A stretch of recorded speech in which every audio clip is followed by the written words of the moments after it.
আসন্ন নির্বাচনে ম্যাজিস্ট্রেসি দায়িত্ব পালনের জন্য প্রধান বিচারপতির কাছে ৩০০ জন বিচারক চেয়েছেন সিইসি। প্রধান বিচারপতি এ বিষয়ে সহযোগিতার আশ্বাস দিয়েছেন বলে জানান তিনি। এএমএম নাসির উদ্দিন বলেন, নির্বাচনের ট্রেনে উঠে গেছে তার কমিশন। দুপুরে প্রধান বিচারপতির সাথে সাক্ষাৎ শেষে এসব তথ্য জানান তিনি। নতুন ব্লেন্ডে আরো রিচ অ্যারোমায় সেলন ফ্যামিলি ব্লেন্ড টে। সংসদ নির্বাচন ও গণভোটের তফসিল সামনে রেখে দুপুরে প্রধান বিচারপতি সৈয়দ রেফাত আহমেদের সাথে সাক্ষাৎ করেন প্রধান নির্বাচন কমিশনার এএমএম নাসির উদ্দিন।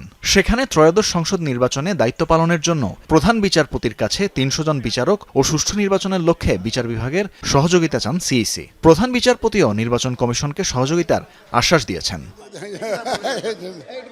বৈঠক শেষে সিইসি জানান, নির্বাচনী অনুসন্ধান কমিটির কাজ ত্বরান্বিত করতে প্রধান বিচারপতির কাছে অনুরোধ জানানো হয়েছে। এ ব্যাপারে প্রধান বিচারপতি যথাযথ ব্যবস্থা নেয়ার আশ্বাস দিয়েছেন বলেও জানান সিইসি।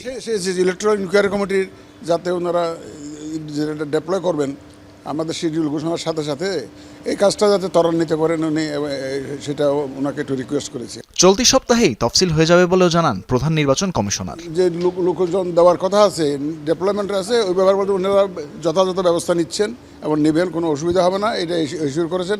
আর কোনো মামলা নিয়ে কোনো আলাপ করেন না। এর আগে সোমবার পোস্টাল ব্যালট বাতিলের ৬ কারণ উল্লেখ করে সংসদীয় আরপিওর গ্যাজেট প্রকাশ করেছে নির্বাচন কমিশন। একই সাথে জানিয়েছে, পোস্টাল ব্যালটে থাকবে না স্থগিতকৃত প্রতীক। সেই ব্যালটে থাকা প্রতীকগুলোয় দাগ দেয়া না থাকলে বা একাধিক টিক বা ক্রস দেয়া থাকলে ব্যালট বাতিল হিসেবে গণ্য হবে। এছাড়া কোনো প্রতীকে টিক বা ক্রস দেয়া হয়েছে তা বোঝা না গেলেও বাতিল হবে সেটি।